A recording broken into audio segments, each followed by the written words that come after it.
Assalamualaikum, salam sejahtera. Ini adalah Dialog Tiga Penjuru. Mari kita berikan perhatian kepada anak-anak kita di sekolah hari ini. Jumlah mereka yang tercicir sangat membimbangkan dan itu menuntut perhatian kita semua. Dikala kita melihat bahawa kita mencapai beberapa kemajuan daripada segi pelbagai aspek, kita masih lagi bergelut dengan anak-anak yang mempunyai masalah 3M. Dan itu dilakukan dan juga didedahkan dalam tempoh beberapa tahun kebelakangan ini. Dan ibu bapa, pihak pendidik, ahli akademik dan pelbagai lagi pemegang taruh mengharapkan ada sesuatu perkara yang dapat dilakukan dengan segera, khususnya pasca pandemik 2020-2021. Justru baru-baru ini Kementerian Pendidikan Malaysia KPM mengumumkan pelaksanaan 4 intervensi kurikulum bagi menangani keciciran pembelajaran. Isu ini pelbagai dan juga payung cukup besar. Mari kita bersama dengan orang yang pakar, mereka yang melihat perkara ini secara keseluruhannya. Saya perkenalkan tamu-tamu saya pada malam ini. Saya mulakan dengan Datuk Satina Said Saleh, merupakan Presiden Persatuan Pendidikan Malaysia Berpema dan juga merupakan Profesor Adjung di University of Cyberjaya, UOC. Di tengah itu, seringkali bersama dengan kami Dr. Anwar Ahmad, Pensyarah Pusat Kajian Pendidikan dan Kesejahteraan Universiti Kebangsaan Malaysia UKM juga bersama kami, dan Alina Amir, pengasas bersama Arus Academy juga turut bersama kami dalam Dialog Tiga Penjuru. Saya nak mulakan dengan ladies first dulu Dr. Ahmad. Anwar, kalau kita lihat kepada Datuk, keciciran murid, kerana ini satu perkara yang kita melihat bahawa kita ada master plan, kita ada blueprint yang kita lancarkan 10 tahun lepas. Seharusnya ia sudah ditamatkan tahun depan dan juga nampak hasilnya. Mungkin saya melihat kadang-kadang isu kita terlampau berselerak. Tetapi asas anak-anak itu dihantar ke sekolah untuk menguasai 3M. Itu saya pergi sekolah 25 tahun lepas juga pun, itu perkara yang paling asas. Kenapa kita masih lagi bercerita perkara ini? Mungkin kita berganjak ke belakang sedikit. Di mana kita mungkin ada lompongnya sehingga kita perlu mengakui ini adalah satu situasi yang cukup menggusarkan. Datuk. Terima kasih. Assalamualaikum warahmatullahi wabarakatuh dan selamat malam ya.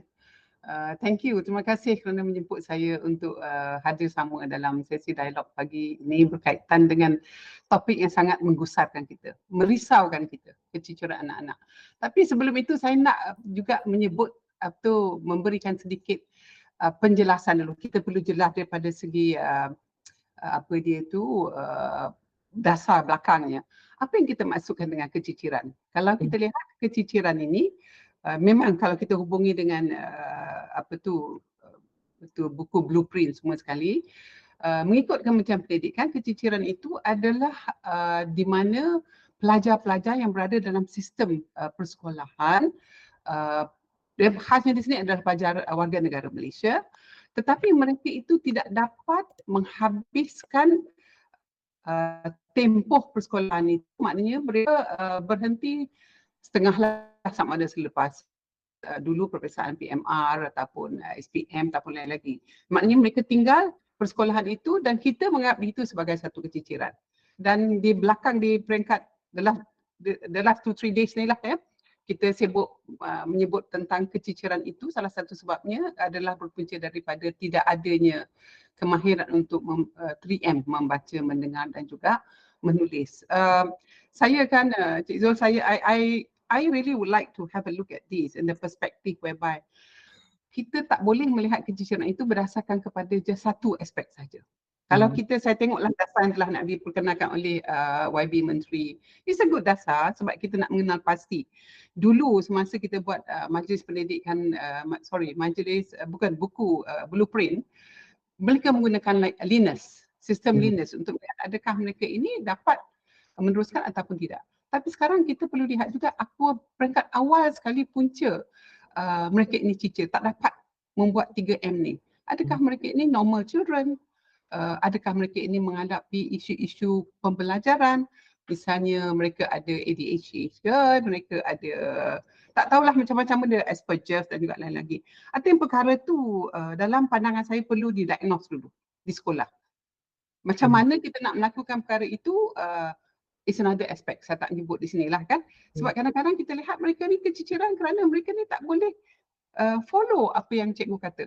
But kerusingan itu memang sangat menyekarlah, tapi bila katakan mereka cicir tu, mereka cicir dalam sistem pendidikan kita, tetapi mereka mungkin pergi ke satu bentuk pembelajaran yang lebih memudahkan mereka. Ya, makna homeschooling atau lain lagi. So we need to be quite clear tentang apa yang kita definekan atau berikan definisi kepada keciciran dalam konteks yang lebih luas di sini. Pandangan saya. Ya. Baik. Mungkin saya beralih kepada Alina juga. Apa yang kita dapat kenal pasti keciciran di kalangan pelajar? Kerana Alina mungkin memberikan fokus daripada sejak mungkin daripada awal dahulu melihat kepada masyarakat dalam yang ketinggalan, yang mungkin keciciran kerana faktor persekitaran dengan pendapatan ekonomi dan juga hal-hal yang berkaitan yang lain. Tetapi ada kalinya lepas pandemik keciciran itu bertambah lagi, jurangnya bertambah besar dan bukan sahaja di kawasan luar bandar contohnya kita melihat bahawa mereka ini tercicir. Itu satu perspektif ataupun persepsi yang 20 tahun lepas kalau luar bandar itu tercicir.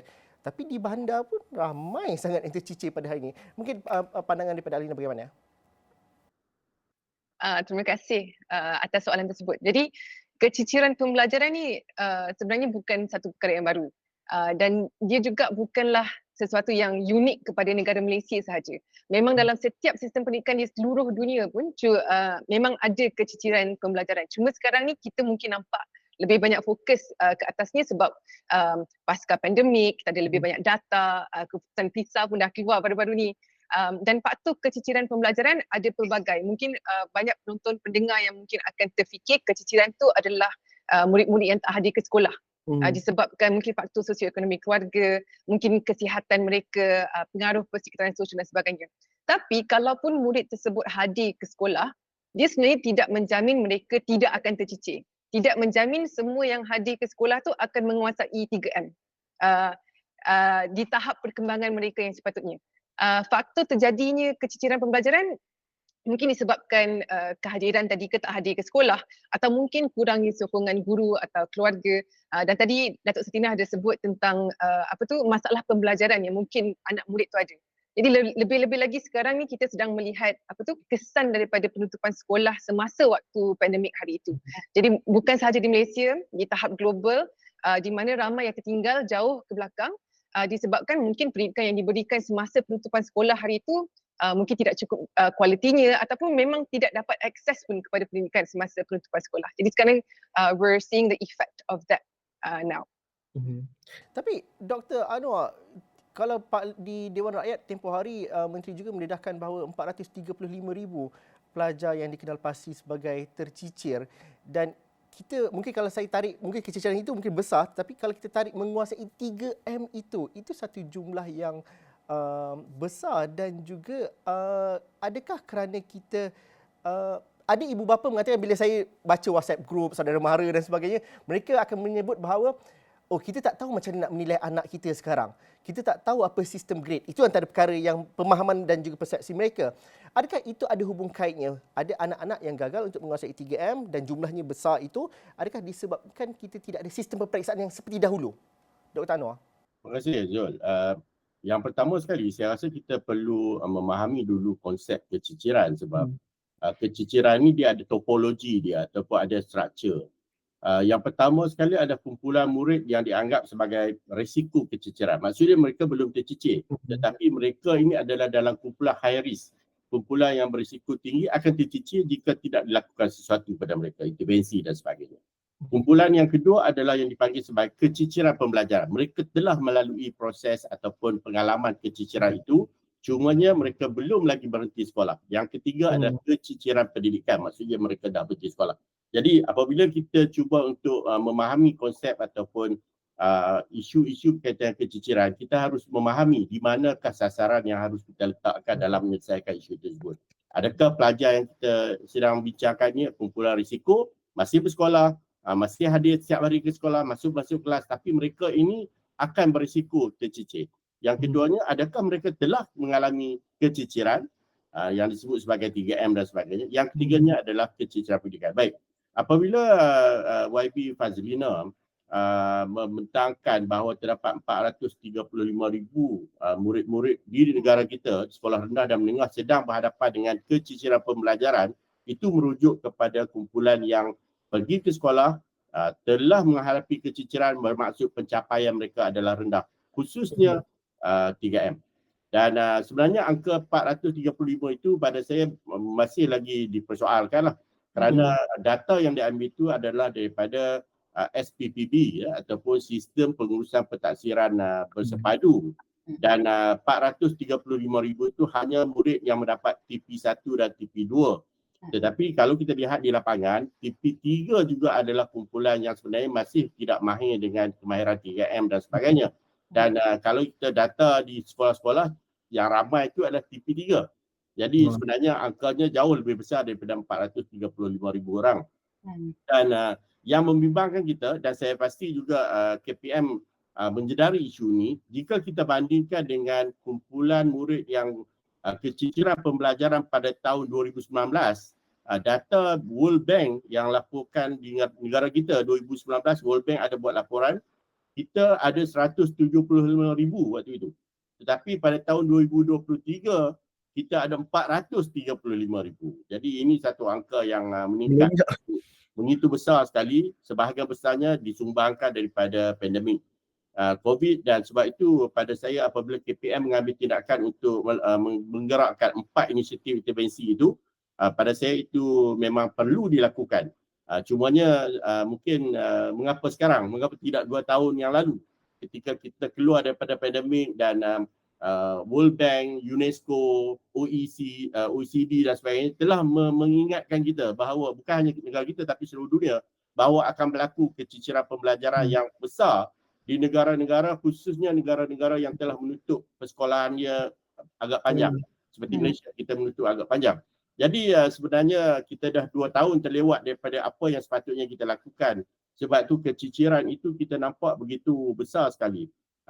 Saya jangkakan keciciran ini tidak akan diselesaikan dalam masa yang terdekat kerana anak-anak ini perlu dipulihkan segera dan mereka perlu melalui proses program-program pemulihan. Kita juga sebenarnya sedang berhadapan dengan guru-guru pemulihan pembelajaran yang kurang di sekolah. Kalau di sekolah tu biasanya di sekolah tu yang pakar atau pemahir dengan pemulihan pembelajaran ini tidak ramai. Guru-guru yang mahir dengan sebab dipanggil sebagai guru pemulihan pembelajaran ini tidak ramai. Jadi itu juga kebimbangan kita buat masa ini. Walaupun inisiatif itu telah dimulakan. Jadi saya harap untuk pada peringkat ini kita sedar bahawa isu ini adalah isu yang serius, isu yang kritikal, dan tindakan yang telah dibuat oleh KPM itu pada kita adalah baik dan kita harap ia dapat dilaksanakan dengan berkesan.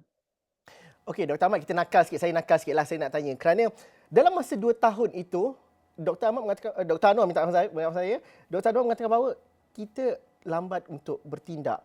Ada negara yang bertindak dengan lebih cepat kerana menyedari bahawa risiko COVID-19 itu. Tetapi kalau secara realistiknya, kenapa kita lambat? Adakah kerana political will ataupun agak susah untuk kita mengubah kurikulum ataupun apa sebenarnya? Ini bukan menyalahkan mana-mana pihak ataupun mana-mana ahli politik yang bersilih ganti dalam masa 5 tahun ini, tetapi kita perlu belajar sesuatu daripada sini kerana akhirnya ini melibatkan rakyat yang tidak mengenal warna apa sekalipun perbezaan ideologi.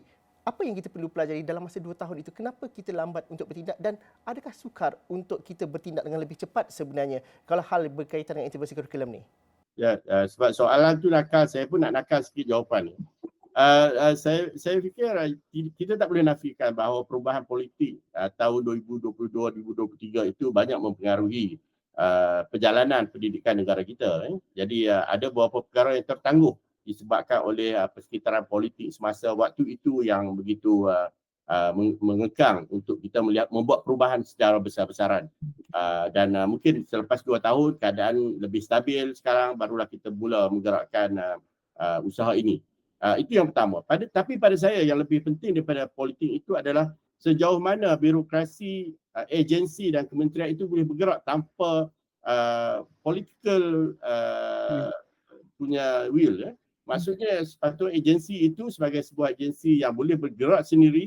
Mereka tahu sudah ada data-data yang menunjukkan keciciran ini akan berlaku, risikonya sudah ada dan sepatutnya tindakan-tindakan segera itu dilakukan tanpa menunggu perlu datangnya seorang pemimpin politik di agensi kementerian untuk melakukan. Sebab kita sebenarnya berlumba dengan masa. Jika kita kehilangan 2 tahun pembelajaran anak-anak kita, itu satu jumlah yang sangat besar. dan jika itu tidak dipulihkan segera, maka kita akan berhadapan dengan satu kumpulan murid-murid yang berhadapan dengan masalah pembelajaran mereka yang tercicir. Kebimbangan kita adalah mereka tidak dapat menamatkan pengajian di peringkat SPM sebab data-data ataupun kajian-kajian menunjukkan bahawa apabila murid-murid kita berhadapan dengan keciciran pembelajaran, mereka tidak mahir dengan 3M, membaca, menulis, mengira. Apabila mereka masuk ke tingkatan 1, tingkatan 2, apabila silibus semakin tinggi, teks yang perlu dibaca semakin banyak, matematiknya semakin sukar, kebanyakan murid-murid ini akan mengambil sikap untuk berhenti dan mula mencari kerja di tingkatan 4. Sebab itu data keciciran sekolah untuk sekolah menengah lebih tinggi daripada sekolah rendah. Kalau sekolah rendah tu 0.07, satu angka yang baik. Ini kita kena bagi juga pujian pada Datuk Satinah dengan kumpulan yang dahulu memastikan bahawa keciciran persekolahan kita itu dapat dikekang. Jadi alhamdulillah kita antara negara yang terbaik di dunia dari segi kehadiran murid ke sekolah rendah, dari segi enrollment 0.07 untuk sekolah rendah. Tetapi sekolah menengahnya sekitar 1%, 0.99% yang keciciran. Kalau dari segi angka itu, kalau kita ada 2.5 juta pelajar sekolah menengah, 1% itu sekitar 25,000 lebih pelajar yang keciciran. Jadi itu perkara-perkara yang harus diteliti oleh pihak yang berkaitan supaya isu-isu keciciran pembelajaran ini tidak sampai melarat kepada keciciran pendidikan. Datuk Satinah senyum banyak tadi. Mungkin ada teruskan reaksi dan juga komen Datuk Satinah. Okay, terima kasih. I like what you have said lah kan Dr. Anwar kata tadi dan juga Alina. Pada saya sebagai orang lama ni, pada saya lah kan, I think mengapa perkara ni tak berlaku lebih awal? Sebab I think kita tak fokus. Kalau kita meletakkan pendidikan itu sebagai agenda negara, agenda rakyat kita, the future of our citizens in our country, kita tidak akan risaukan tentang political will. As you said so lah tadi Dr. Anwar. Sebab biarlah pendidikan ini kita teruskan kerana ini adalah tanggungjawab kita. Kalau kita tak lakukan di peringkat awal, tak fokus. Saya mengatakan fokus ini sebab kita ada 11 dulu yang kita nak menerima aspirasi daripada ini kan, di antaranya. Tapi banyak perkara tu masih lagi tak dibuat sebab kita kurang fokus. Saya sukalah tu Cik Zul kan, kalau boleh Kementerian Pendidikan ini bukan saja melakukan segala-galanya ni dengan sendirinya. Engage pihak-pihak daripada luar, NGO, CSO dan juga private sectors yang memang telah memula daripada awal sekali untuk menaikkan taraf sekolah kita ni, sekolah pendidikan kita, anak-anak kita.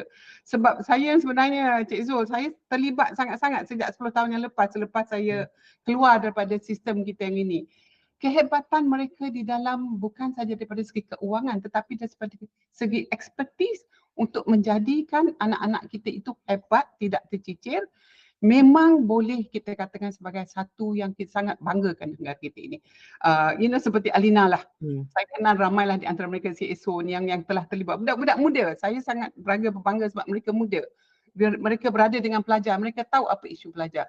Dan yang satu yang nak saya sebutkan dulu sebelum saya ini berhenti, isu cikgu kita ni. I think cikgu kita ni dalam negara kita ni dia sangat hebat. Guru kita sangat hebat. Jangan kata cikgu kita tak hebat.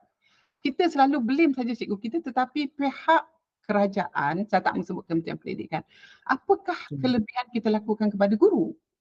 Tak payahlah kita sebut guru ni bukan saja pasal gaji. Gaji is one issue to them. Give them a tap on the shoulder, bagikan mereka ini satu peluang untuk meningkatkan ilmu. Guru-guru ni tidak di-retrain, tidak diberikan ilmu baru. Lepas pandemik saya masih ingat lagi kita menggelabah sana sini. Dah tu apa yang kita lakukan, saya tanya cikgu-cikgu, dia kata adakah you all telah diberikan latihan bagaimana you nak menggunakan sistem yang baik, digital learning dan juga lagi. Dia orang senyum. Dia kata malangnya kita tak tersusun. Focus is not there. I like that focus and also partnership di antara pihak kementerian dengan pihak luar, swasta, CSO, NGO, persatuan. I am the president of Persatuan Pendidikan Malaysia 50 years. Kami minta sangatlah nak pergi berjumpa dengan menteri. Dah lama dah Cik Zul. Tak dapat kami pergi. Belum dapat lagi ya. Contohlah sebagai contoh. Umi Fadlina, kalau misalnya menonton malam ni, dengarkan dan harapnya dapat dihubung jalinkan, kerana itulah kami adakan program ini dan juga banyak lagi caranya supaya engagement itu dapat dilakukan. Dan cerita mengenai engagement itu, Alina, bukannya sekejap Alina dan juga rakan-rakan yang lain cuba untuk connecting the dot dalam sistem pendidikan kita. Ramai yang sayangkan anak-anak dan juga sistem pendidikan kita. Dan tidak sedikit juga NGO, CSO yang bergerak tumbuh dalam negara ini di pelbagai peringkat, di pelbagai kepakaran. Di mana kurangnya lagi? Di mana apa yang tak jadinya lagi? Kerana dalam perbincangan kami sahaja di Esok Awal ini yang sekecil-kecilnya ini, ramai dah kami temu bual dan ramai yang meninggalkan kerjaya yang lebih besar untuk pendidikan negara kita. Tetapi kat mana sebenarnya tak sampai ataupun masyarakat pun tidak rasa bahawa perkara itu ada? Bagi saya lah, I think kalau kita nak tengok pendekatan untuk pendidikan, dia mesti ada pendekatan yang holistik. Dia bukan satu NGO ataupun satu kumpulan yang ada semua expertise, yang ada semua kepakaran. Dia mesti ada satu kerjasama yang lebih menyeluruh lah. Bila kita tengok tentang keciciran pembelajaran, ya, kita akan rasa macam, oh, ni murid-murid yang lemah 3M. Tapi pada masa yang sama, murid-murid yang lemah 3M ini juga, dia akan kurang keyakinan diri, kurang motivasi diri, dia akan kurang kepercayaan diri, dan kitaran keciciran ni is a vicious cycle. Bila you tertinggal, lepas tu academic achievement akan jatuh, lepas tu kita akan kurang keyakinan diri, lepas tu kita akan tercicir lagi, and it's a vicious cycle yang akan berulang. Kalau kita hanya tengok vicious cycle tu dan kita hanya address keciciran, tapi kita tak address keyakinan diri dia, kita address motivasi diri dia, kita tak address sokongan atau sokongan bimbingan selepas waktu sekolah contohnya, kita tak address bagaimana ibu bapa boleh memainkan peranan yang lebih penting. Ini semua kita tengok ekosistem pendidikan yang perlu ada in a very effective way. Bila kita tengok keciciran, kita fikirkan intervensi dia terus intervensi literasi numerasi. Apa lagi intervensi yang perlu ada untuk kita sustain pendekatan ataupun intervensi yang kita nak jalankan secara menyeluruh seluruh negara. I think collaboration and taking into different kind of expertise is very important. Berapa banyak kolaborasi itu ada dalam masa tempoh 5 ke 10 tahun ini, Alina? Adakah masih lagi tahap yang sama ataupun nampak kemajuan dan juga keterbukaan bukan sahaja daripada segi agensi kerajaan tapi sekolah dan juga ibu bapa? Secara peribadi, pandangan peribadi saya dan pengalaman peribadi, semakin lama semakin terbuka sebenarnya. Semakin lama semakin terbuka untuk mengambil pandangan daripada orang luar. Sekolah-sekolah, guru-guru, but it takes a long time. Sebab saya pun faham, especially CSO macam kami, kita perlu create the relationship dulu, create the trust, build the trust, baru mereka akan percaya kita ni. Tapi konsistensi itu penting. Sebagai seorang yang sedang menjalankan my own organisation, kita nak jadi konsisten tu, kita pun perlu motivasi juga. Kita kalau selalu kita nak tolong tapi pintu ditutup, kita pun akan rasa macam nak give up. Jadi tapi bagi saya lah, as the years go by, pandangan keterbukaan tu semakin baik. KPM pun semakin terbuka untuk mendapatkan pandangan luar. It's just that how do you make that more consistent lah.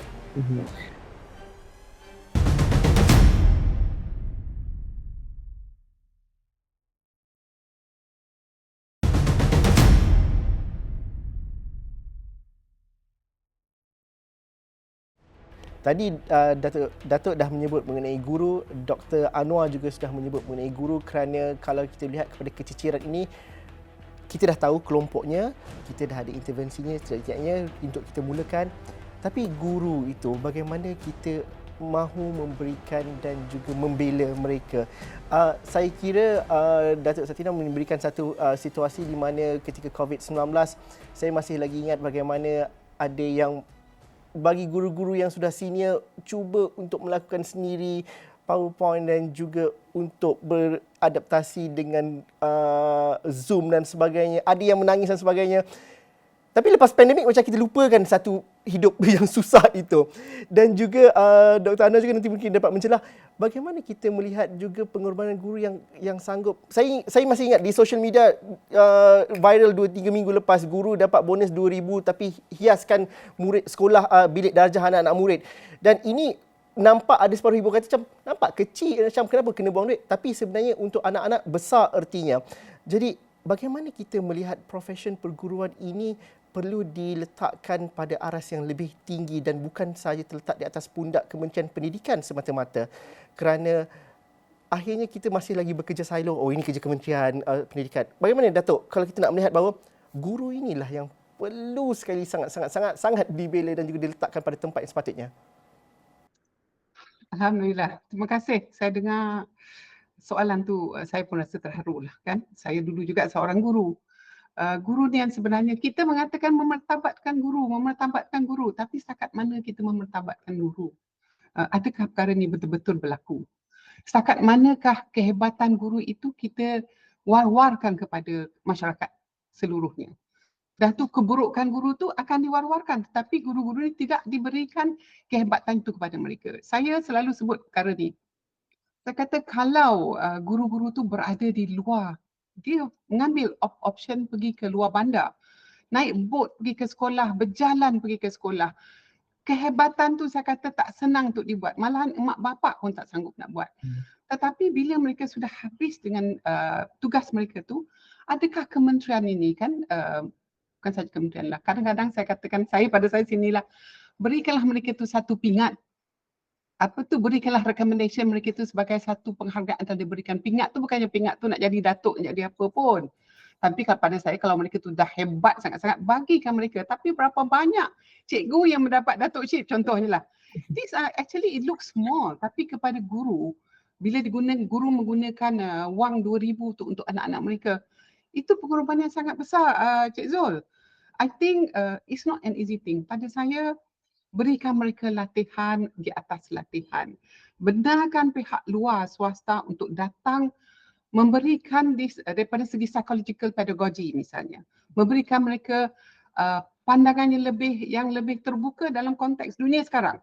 Kita perlu tahu juga anak-anak ini tak tahu apakah tugas yang ada pada mereka di masa akan datang.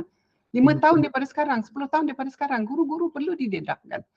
Bagaimana mereka nak mendapat akses kepada internet itu juga sangat penting. Tak semua guru yang boleh ada iPad di rumahnya, tak semua guru yang ada internet akses. Tapi kita perlu ingatlah, yang pentingnya saya selalu come back to the same thing seperti saya pernah bincang dengan Dr. Anwar juga, kolaborasi itu sangat penting. Walaupun Alina katakan tadi telah lebih baik, tapi saya melihat sendirilah satu mekanisme yang begitu teratur tak nampak lagi saya di Kementerian Pendidikan. Satu very small unit is taking care of it. Why?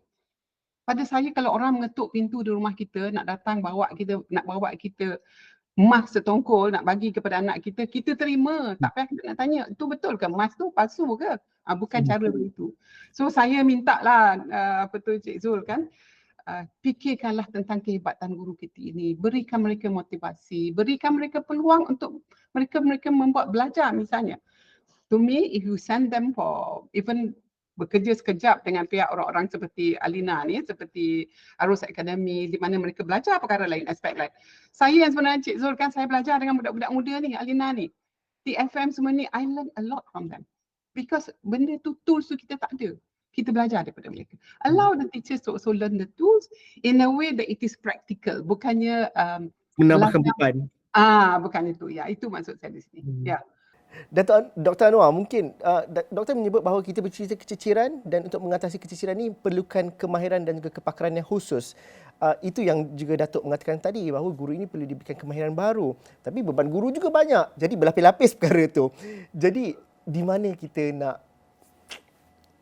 mengemaskan yang berselerak ini? Baik, terima kasih Jol. Saya ingat isu keciciran pembelajaran ini kalau tidak diurus dengan baik, dia akan merebak, dia akan membesar. Dan kalau boleh saya tumpukan, ada beberapa kumpulan yang dianggap sebagai berpotensi untuk tercicir. Dan KPM kena kenal pasti kumpulan-kumpulan. Misalnya, saya ambil masyarakat orang asli, anak-anak orang asli, Alina mungkin lebih tahu tentang data ni. Sekarang ni hampir separuh daripada anak-anak orang asli yang bersekolah tak habis sekolah. Mereka tercicir. Jadi seperti yang sebut tadi, kitaran ganas oleh Alina dan sebagainya, dia akan berulang. Jadi masyarakat orang asli tidak akan dapat keluar daripada kemiskinan bila anak-anak mereka sampai tingkatan 3, tingkatan 4 berhenti sekolah. ataupun ada yang sebenarnya darjah 6 atau 6 saja. Kalau kita tengok data yang dikeluarkan oleh orang asli, ada lebih kurang 60,000 anak-anak yang di sekolah. Separuh 42% data 2022 menunjukkan mereka tercicir. Tak meneruskan persekolahan dan bayangkan angka ini angka yang sangat besar.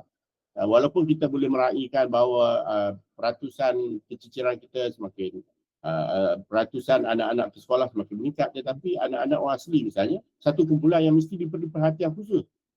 Sebab isu keciciran pembelajaran ni dia macam kita kata special case lah, kes-kes khas ya. Jadi kena ada task force yang melihat isu-isu keciciran ini. Misalnya saya beri contoh, bila kita cakap risiko keciciran di kalangan murid-murid, siapakah kumpulan murid yang berisiko? Ada anak-anak di kalangan B20, B20 ya.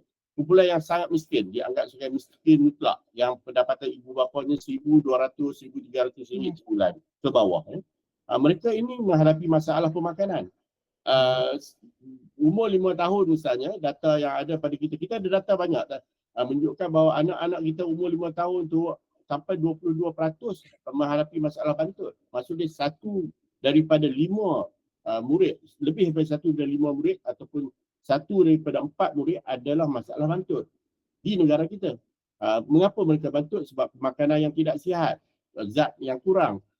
Kenapa makanan mereka tidak? Sebab ibu bapa tidak mampu untuk menyediakan makanan-makanan yang baik pada mereka. Jadi bantut akan menyebabkan keciciran pembelajaran. Anak-anak tidak sihat, selalu demam, tidak hadir ke sekolah. Akhirnya mereka berhadapan dengan masalah 3M dan akan merebak kepada pembelajaran dan sebagainya. Begitu juga dengan satu lagi kumpulan OKU. Kumpulan OKU yang berkeperluan khas. Di negara kita, data JKM misalnya, saya sempat ketik, kita ada 140,000 anak-anak yang didaftarkan dengan JKM. Dan walaupun jumlah 140,000, yang datang ke sekolah sekitar 90,000. Ada ramai yang tak datang ke sekolah disebabkan ibu bapa tidak ada will, tidak ada keazaman untuk anak hantar sekolah. Mungkin dia kata anak dia bermasalah, anak dia tak sihat, anak dia kekurangan. Jadi mereka mengambil sikap duduk di rumah. Jadi ada ramai anak-anak yang tak ke sekolah, OKU, yang tidak dapat pendidikan asas ni. Sedangkan pendidikan asas tu penting untuk kehidupan mereka yang seterusnya. Tidak semestinya mereka mesti excellent, cemerlang dalam akademik, tapi keperluan untuk menguruskan kehidupan, menguruskan diri sendiri, seperti Alina sebut tentang keyakinan diri, bagaimana untuk berinteraksi dengan banyak perkara-perkara lain yang kita mesti masukkan dalam pendidikan untuk kumpulan yang berkeperluan khas. Bayangkan kalau 140,000 anak-anak yang mendaftar dengan JKM, tetapi apabila mendaftar ke sekolah hanya 90,000. Dan daripada 90,000 tu, kalau kita tengok dari segi kemudahan yang disediakan oleh kerajaan, kita cuma ada 34 je buah sekolah khas untuk mengisi 90,000. Kita ada lebih kurang 2,000 kita panggil PPKI ya, program pendidikan khas integrasi di sekolah-sekolah. Jadi jumlah ini tidak cukup untuk menampung anak-anak yang berkeperluan khas. Pertama, ibu bapa tidak mempunyai kesedaran yang tinggi, anak dicicir. Kedua, kita tidak mempunyai kemudahan yang cukup untuk memberi pendidikan pada anak-anak UKU. Ini juga menyebabkan anak-anak tercicir. Jadi perkara-perkara ini mesti ada task force khas untuk melihat. Dia tidak boleh dibuka kepada semua orang berbincang, tapi akhirnya kita ingin solusi. Apakah tindakan-tindakan yang mesti kita lakukan dan apa recommendation, apakah resolusi, apakah plan tindakan yang kita mesti ada untuk menyelesaikan isu pendidikan keciciran pembelajaran. Baik, alhamdulillah kita dah dengar ada 4 inisiatif yang diambil oleh kerajaan, oleh KPM khususnya. Yang pertama penjajaran kurikulum. Keduanya pengesanan awal. Yang ketiganya adalah PBD. Tapi ini semua adalah usaha-usaha untuk kumpulan-kumpulan yang normal, yang biasa, harus perdana. Tetapi kita belum lagi melihat kepada isu-isu keciciran pembelajaran kepada kumpulan-kumpulan yang saya sebutkan tadi, yang lebih vulnerable, yang lebih memerlukan bantuan, fokus dan juga perhatian kita. Jadi saya harapkan ketika KPM memberikan satu senarai yang baik untuk kita ambil tindakan, kita jangan lupa bahawa ada kumpulan-kumpulan yang bukan sahaja berisiko untuk keciciran, tetapi mereka akan berhadapan dengan masalah yang lebih besar apabila mereka tidak bersekolah dan akhirnya mereka berhadapan dengan isu kehidupan yang lebih sukar pada masa depan.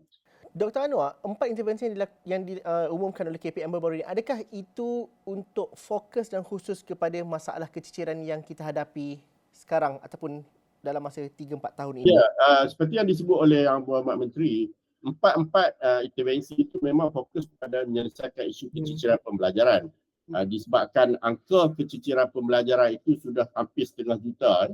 Jadi angka itu sangat besar dan mesti diambil tindakan segera. Kalau kita lihat memanglah baik, memang telah lama dicadangkan pun sebenarnya penjajaran kurikulum tu. Bukan hanya ahli akademik ataupun pengkaji dan guru-guru. Ibu bapa yang selama ni pun tak berapa tahu tentang silibus pun. Hari ni komplain ataupun mengadu tentang silibus yang sukar, tak boleh nak tolong anak dah sekarang ni kan. Dan sebagainya sebab silibus itu tinggi. Jadi penjajaran itu dilakukan. Saya rasa itu perlu dilakukan kerana kita bayangkan anak tahun 1, tahun 2 ni telah diberikan silibus yang tinggi.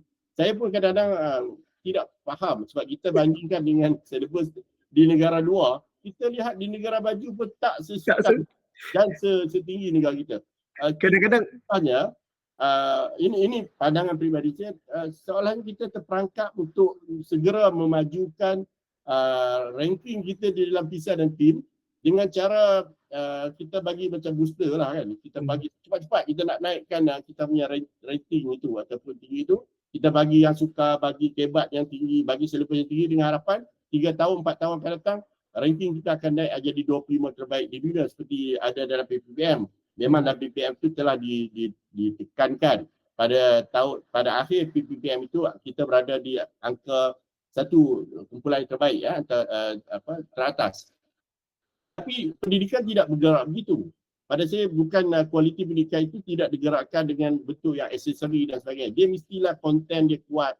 Anak-anak kita faham apa yang mereka baca, apa mereka belajar dan sebagainya. Guru-guru seperti yang Datuk sebut tadi, mestilah mahir, tahu, penyayang sifatnya kepada anak-anak dan sebagainya. Dan kalau semua itu telah disinergikan, telah disepadukan, barulah kita boleh cakap soal pendidikan itu berada yang antara yang terbaik di dunia.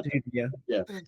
Kerana kalau kita tengok soalan sekarang, saya rasa kalau saya tengok darjah 1 punya anak-anak punya soalan, saya pun tak nak pergi sekolah kerana saya tak mampu jawab soalan macam tu. Itu realitinya, ibu bapa pun tak mampu membantu anak. Tapi saya tanyakan soalan itu kepada Dr. Anwar tadi kerana kita bercerita mengenai situasi yang berlaku hari ini. Tapi dalam konteks global, keciciran itu risikonya begitu banyak sekali. Kepercayaan terhadap sistem pendidikan itu kerana kita dihimpit dengan cara dunia hari ini dengan mencari wang dengan mudah dan cari wang dengan lebih cepat. Jadi trust dan juga nikmatnya menikmat ada ilmu itu mungkin daripada satu generasi ke generasi dia semakin berkurang dan ini pernah disentuh oleh banyak kali oleh kita. Bagaimana kita nak berdepan dalam kita bercerita masalah sekarang dengan AI, dengan teknologi dan sebagainya, bukan sahaja kita kena belajar ilmu baru, tapi kepercayaan terhadap pendidikan asas itu yang kadang-kadang saya kira semakin lama semakin pudar di kalangan masyarakat. Anak-anak kata tak perlulah belajar tinggi. Kalau ini generasi yang akan datang 10 tahun akan datang, mereka merasakan dia tak perlu hantar anak dia ke sekolah pun 10 ke 15 tahun datang. Macam mana Dr. Anwar? Mungkin kalau Dr. Anwar dapat gambarkan risiko keciciran yang mungkin kita tak bayangkan dalam konteks hari ini. Baik, yang pertama sekali memang akan berlaku perubahan dalam ilmu baru. Maksudnya kalau anak kita kata apa yang dia belajar hari ini tidak relevan, dia separuh benar. Maksudnya ada kebenaran di situ kalau yang dipelajari itu perkara-perkara yang mungkin tidak relevan pada mereka untuk masa depan. Misalnya, perlukah mereka misalnya belajar matematik yang terlalu tinggi di tahun 1, sedangkan yang penting adalah konsep asas yang mereka pegang. Sains misalnya. Kita sudah melihat kesannya pada hari ini apabila misalnya dia belajar sains yang begitu padat, akhirnya apa berlaku bila dia naik ke tempat, dia memilih untuk tidak masuk ke aliran sains kuliah lagi. Sebab mereka sudah melalui satu fasa yang menakutkan kehidupan. Menderita bagi mereka. Menderita. Jadi mereka dah tak nak terlibat lagi dengan alam itu. Alam yang penuh dengan derita, dengan kesukaran dan sebagainya. Sebab penguasaan matematik di peringkat awal mereka tak kuasai dengan baik, tetapi mereka ditekan untuk menghafizkan silibus yang begitu banyak. Akhirnya apabila mereka terbuka membuat pilihan di tingkatan 4 sebelum masuk daripada tingkatan 3 tingkatan 4, maka mereka membuat pilihan tidak mahu masuk ke aliran sains lagi. Sebab itu kita melihat kemerosotan yang begitu besar berlaku daripada 19% pada tahun 2018 menjadi sekarang 15% pada tahun 2022 dan dijangkakan pada waktu-waktu yang akan datang akan menurun lagi. Jika tidak ada intervensi kepada usaha kita untuk menarik sekolah anak-anak ni belajar minat sains saja. Sedangkan kalau kita pergi ke negara-negara lain, kita melihat mereka belajar sains, ramai saja bila kita berjumpa ada anak ni nak jadi ahli sains, nak jadi innovation, innovator dan sebagainya. Jadi relevansi ilmu itu pada saya masih penting. Dan kita kena pastikan ilmu-ilmu yang diberi pada anak itu memang membuka minda mereka untuk melihat apakah potensi yang akan mereka dapat pada masa depan. Kalau tidak, mereka akan melihat pekerjaan-pekerjaan yang tradisional lah untuk mereka isi dengan ilmu-ilmu yang mereka pelajar pada hari ini. Saya rasa anak-anak kecil ini 7 tahun, 8 tahun ni, mereka selalu tertanya apa mereka nak jadi besar nanti.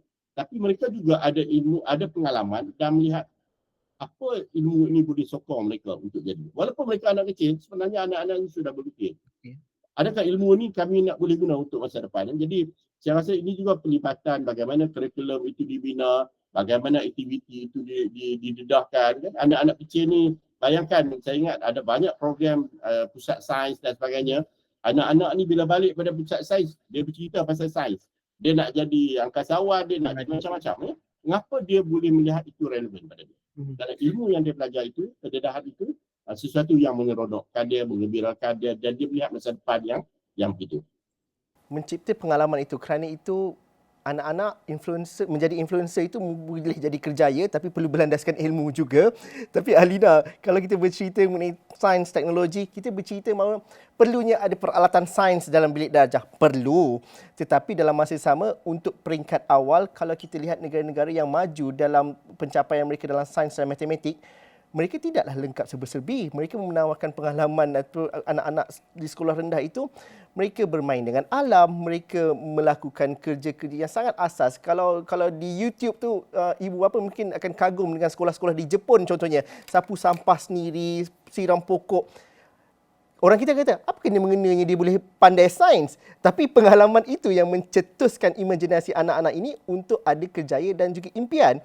Alina, bagaimana kita, mungkin ada perkara yang kita boleh betulkan di sini. Kerana kalau kita bercerita mengenai AI, kita bercerita mengenai sains dan teknologi, kita bercerita mengenai benda futuristik yang cikgu pun takkan faham. Apatah lagi pembuat dasar pun nak, kalau kita ada quotation nak beli alatan baru pun belum tentu sesuai untuk anak-anak di sekolah. Alina, bagaimana? Jadi pada pandangan saya mungkin ada beberapa perkara yang kita kena lihat ya. Yang nombor satunya, kalau kita cakap tentang teknologi, AI dan sebagainya, peranan teknologi, kita tak boleh nak nafikan memang ada banyak potensi bila kita lihat peranan teknologi. Tapi pada masa yang sama, saya juga sedang fikirkan sebuah sistem pendidikan yang mungkin lebih fleksibel, di mana guru sendiri ada ruang untuk berinovasi, guru ada ruang untuk mencipta pengalaman regardless of curriculum change. Kita tukarlah kurikulum macam mana pun, kita tingkatkan, kita update macam mana pun, tapi masih ada ruang flexibility untuk cikgu itu membina relevance dan memilih topik yang sesuai dengan minat anak murid mereka. Sebab if we were to look, kalau kita nak belajar sesuatu itu, kita nak instill the love of learning first. Macam mana kita nak instill the love of learning kalau kita, cara pendekatan kita begitu rigid dengan apa yang terdapat dalam sebuah dokumen. Jadi adakah budaya pendidikan kita itu membenarkan flexibility? Adakah budaya sistem pendidikan kita pada hari ini memberikan keberanian untuk guru-guru kita mencuba perkara baru? So I think ini beberapa topik yang berbeza lah dalam pendidikan yang boleh kita kupas. Not everything is related to kecerahan murid, tetapi flexibility of a teacher is very important. Tapi Alina, bila flexibility tu nanti ibu bapa tanya macam mana nak saya nak tahu anak saya pandai ke tak pandai. Itu perbualan yang paling common sekali sekarang. Dia kata, oh cikgu dah bagi markah, saya tengok anak saya tak pandai pun. Walhal di bilik darjah berbeza. Bagaimana? Ya, kita mahukan flexibility. Ya. That's a very good question sebab selalu kita akan bincang apa tahu hubungan positif antara anak murid dan guru-guru. Tapi kita lupa bahawa the most important ally is parents and teachers. Cuba bayangkan kalau kita ada hubungan yang sangat kukuh di antara guru dan ibu bapa yang jadikan satu pasukan yang kuat untuk anak murid kita. Bimbingan kita punya tracking of the progress daripada di sekolah dan juga di selepas sekolah tu sangat kuat. And bila ibu bapa faham proses pembelajaran, ibu bapa faham apa itu maksud TP, apa itu TP 1, TP 6 tak apa. Bila mereka faham mungkin mereka boleh sokong. Masalahnya sekarang ramai yang tak faham. Sebab tu kita nampak ada perubahan dari segi, sekarang tak ada TP, sekarang ada percentage dan sebagainya. Kerana saya risau juga kadang-kadang kita ingatkan ibu bapa dia tak participate ataupun mungkin ada background yang mungkin tidak tahu, tapi sebenarnya ianya merentasi demografi, merentasi pekerjaan dan juga profesionalism mereka. Datuk Satina, mungkin bagaimana kita melihat bahawa kita mahukan kolaborasi antara guru, trust antara guru dan juga ibu bapa itu sering kali menjadi konflik. Kita bercerita mengenai kita nak flexibility yang guru itu diberikan upaya bersesuaian dengan anak-anak murid. Tapi ibu bapa akan kata, oh, nanti anak saya pandai macam mana, tak pandai pun saya tengok saya kena ajar balik. Satu. Lepas tu nanti dia akan tanya engagement ibu bapa ni, pemahaman mungkin yang kata, oh saya participate dalam WhatsApp group. Walaupun kita tahu apa yang jadi dalam WhatsApp group itu. Jadi bagaimana kita nak melihat adanya satu hubung jalin yang betul-betul sinergi yang baik macam Alina dan juga Dr. Noor katakan, ibu bapa dan guru ini saling melengkapi dan tidak boleh menghantar semua masalah yang ada di rumah untuk anak-anak ini untuk diselesaikan oleh sekelompok guru sahaja. Terima kasih. Yang sebenarnya perkara ini sudah mula berlaku. Ya, melalui kita punya pelan pendidikan kebangsaan kita 2013 yang telah kita mulakan, sarana guru tu memang dah ada di antara guru dengan ibu bapa. Tetapi daripada konteks memanfaatkan keseluruhan tu, kita tak tahu setakat mana. Itu yang saya katakan tadi, kolaborasi di antara guru dengan ibu bapa ataupun masyarakat. Saya nak extend sikit kepada masyarakat. Sebab masyarakat itu adalah merupakan senario kepada suasana pembelajaran dan belajar dan juga pengajaran. Saya suka mengingatkan perkara ini. Kita tak apalah ya, kita walaupun kita ada sekolah kita sekolah kerajaan, tapi kita juga ada banyak sekolah swasta. Sama ada sekolah antarabangsa, sekolah swasta, homeschooling. Yang mana yang baik daripada mereka itu kita boleh belajar. Cik Zul, saya juga terlibat dengan banyaklah sekolah-sekolah antarabangsa ataupun sekolah swasta yang mana memang kita nampak kehebatan mereka dalam konteks hubungan ibu bapa dan juga guru. Saya ingatlah masa pandemik dulu, salah satu sekolah yang saya memang terlibat lah ya, sebagai ahli Board of Governors dan juga chairman kepada sekolah tersebut, di mana mereka ini offer Kementerian Pendidikan. Dia kata, let us teach your teachers. Kami benarkan bila kami buat in-house, benarkan. So ini kolaborasi di antara guru dan juga ibu bapa juga ada kalau kita benarkan, dan ibu bapa juga dipanggil bersama dengan mereka. Kita di sekolah selalunya ibu bapa ni dipanggil, saya tak tahu masa bila, Alina adakah Kementerian Pendidikan panggil ibu bapa, masa bila saya tak tahu. Ya. Surat PIBG? Pihak PIBG ada, tapi tak semua. Tapi saya rasa sekarang ini, apa yang berlaku sekarang ni, kehebatan yang berlaku dalam sistem pendidikan kita tak tengok di Kementerian Pendidikan lah ya. Kita tengok di mana di sekolah-sekolah yang bertaburan di negara kita ini. Memang ada banyak kehebatan. Saya ingin menyebut ini sebab saya nak menyebut satu program yang telah kami lakukan sebelum pandemik, yang kita bawa pelajar-pelajar kita pergi ke Italy untuk berkompet dengan pelajar-pelajar lain. Mereka ni create sendiri. Ni pelajar ni bersama dengan guru mereka. I was actually literally crying because I saw my student daripada Kedah, daripada pedalaman ni bercakap dalam bahasa Inggeris dan juga mencipta suatu perkara yang mana boleh dimanfaatkan oleh masyarakat mereka.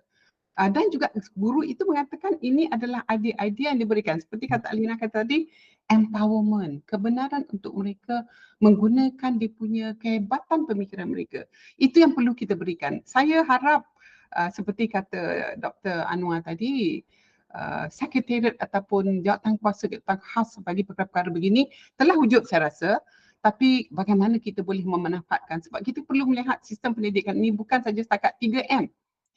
Kita perlu melihat di mana kita nak menjadikan sekolah kebangsaan kita yang majoritinya pelajar kita berada di situ, macam mana dia boleh menjadi hebat dan guru-guru kita menjadi hebat juga di situ. So perlu bukan saja masyarakat, dia juga perlukan guru dan juga pihak kementerian, sebab kementerian ini buat dasar. Kadang-kadang kalau pihak kementerian di antara satu jabatan bahagian working in silo, macam mana? Ya, di peringkat itu juga saya tak tahulah Dr. Anwar, kita juga perlu betulkan pihak kurikulum. Kita dengarlah, kami tak pernah dipanggil, kita dengar yang kurikulum yang baru akan dibuat pada tahun 2027.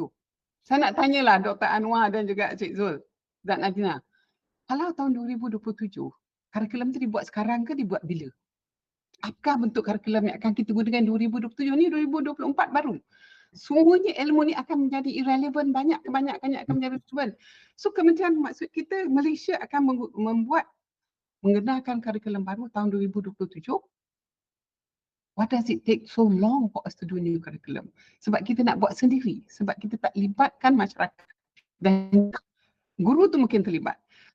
This is my worries lah, Dr. Anwar, Cik Zul dan juga Alina, my worries is that what is going to happen to my children in this country? What is going to happen to our teachers, Kalau kita bergerak terlampau lambat, tapi mungkin diorang ada masalah jenis. I know proses untuk buat curriculum tu bukan mudah. Dia banyak jawatan kuasa. But I think most importantly, allow the teachers to be empowered. Allow Jabatan Pendidikan Negeri benarkan mereka itu empower guru-guru kita supaya mereka hebat. Kita membuat design for change. Yang saya sebutkan tadi program itu adalah design for change. Sekarang ni Kementerian Pendidikan dah adopt untuk 10,000 dengan Dr. Syariha yang sebenarnya buat tu, yang memulakannya. And these are actually bukti nyata selain daripada Trust School Program yang mana kehebatan sistem pendidikan itu boleh datang dari bagi murid, boleh datang daripada bukan saja pihak pendidik seperti saya, tapi boleh datang daripada pihak-pihak lain dan juga pihak lain seperti mungkin Alina, I don't think you were a teacher before, you must have been an accountant or whatever it is, but you come into teaching whatever it is. So allow that to happen, insyaAllah. Saya ada masa lebih kurang 5 minit saja lagi, tapi banyak nak ceritakan. Tapi mungkin kita ambil satu pendekatan bahawa kerisauan dan kebimbangan ini mengambil masa kerana kita bercerita mengenai masa depan anak-anak kita dan juga masa depan negara. Tapi Alina, mungkin saya dapat mulakan dahulu. Sesuatu perlu bergerak, sesuatu perlu bermula, dan bagaimana kalau kita melihat kepada 4 intervensi itu, permulaan ini adalah satu, kalau kita tengok WhatsApp group mak bapak tu kata semua lega lah kerana kekusatan tu ada. Bagaimana kita nak meleraikan bahawa ini adalah permulaan untuk kita melihat langkah yang lebih cepat dan juga lebih pantas untuk dilakukan oleh KPM yang sinerginya ada secara keseluruhan. Apa yang kita harapkan lagi dalam masa dekat ini? Dalam masa terdekat, saya juga mengharapkan kita fokus kepada kemahiran-kemahiran yang bagi saya timeless. Timeless maksudnya tak kira lah pertukaran abad ke. The timelessness ialah boleh tak kita bina daya tahan murid kita? Boleh tak kita bina keyakinan, motivasi diri, kepercayaan diri? These are kemahiran yang tak kisahlah belajar apa pun, kemahiran ini sangat penting untuk mereka. Jadi ini adalah pembelajaran sosial dan emosi yang perlu kita terapkan untuk anak murid. Dan itu boleh dimulakan kalau empowerment itu diberikan dan di pelbagai peringkat, ianya boleh diubah suai kesesuaian lokaliti dan sebagainya. Dr. Anwar, bagaimana? Apa kita nak lihat dalam masa terdekat ini? Tak perlulah tunggu sampai 5 tahun, 2027, 2030, 2050 untuk kita lihat sebenarnya, Doktor. Satu perkara itu, perubahan itu boleh dilakukan segera sebenarnya. Baik, kita sudah merdeka 66 tahun. Untuk pendidikan ini kita telah mencuba dan melaksanakan berbagai-bagai perkara. Itu satu usaha yang cukup baik. Satu perkara lagi yang belum dilaksanakan adalah kita belum berani untuk memberi kepercayaan seperti yang disebut tadi kepada guru-guru. Kita belum melakukan desentralisasi pendidikan. Salah satu rahsia besar di kalangan negara-negara maju, mereka boleh memajukan pendidikan bila mereka empower, memberi kepercayaan, mereka decentralisekan keputusan-keputusan pembelajaran, pengajaran dan urusan sekolah kepada guru-guru, kepada pengetua dan juga kepada guru besar. Itu sahaja perkara yang belum kita buat sebenarnya. Perkara lain, kemudahan, inovasi, internet, berbagai-bagai kita dah lakukan. Dia akan datang kemudian. Satu perkara yang belum kita buat dan kita mesti buat adalah melakukan desentralisasi pendidikan supaya empowerment kepada sekolah diberikan dan sekolah merasakan tanggungjawab mereka adalah untuk memastikan semua pendidik anak-anak mendapat pendidikan yang berkualiti. Datuk, akhir sekali, bagaimana? Ya. Saya menggunakan satu perkataan yang belum kita gunakan, komunikasi. Komunikasi di antara peringkat pembuat dasar dengan bawah. Maksud saya guru, JPN dan juga PPD, itu satu. Yang kedua, kolaborasi. Dan yang ketiga yang saya selalu ingin nak sebutkan ialah supaya kita aware.